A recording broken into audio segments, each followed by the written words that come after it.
सरिता madam जी, मेरे जन्मदिन पर तो आप दो दो समोसे चेप गई थी हैं? और खुद के जन्मदिन पर सिर्फ ठंडा ही पा रही हो। अरे सर समोसे मंगा देती हूँ ना अरे मैं। नहीं नहीं नहीं नहीं नहीं, मजाक कर रहा हूँ, मजाक कर रहा हूँ। आप तो सिर्फ 50 रुपए दे देना, मैं कहीं बाहर से खा लूंगा।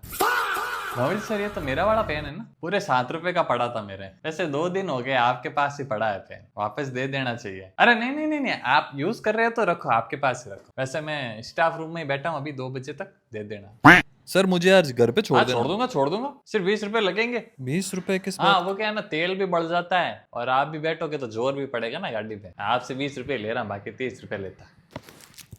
सर हमको भी चॉकलेट खिलाओ ना। खिलो बार, कोरा मीठा नहीं खाना चाहिए, शून्य आलेगी ना फिर, भागो यहाँ से।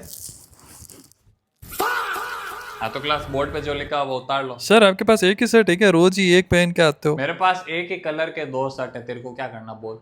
होमवर्क करके लाया तू? नहीं लाया ना, चुपचाप क्लास से बाहर बढ़ जा, बाहर बढ़ जा।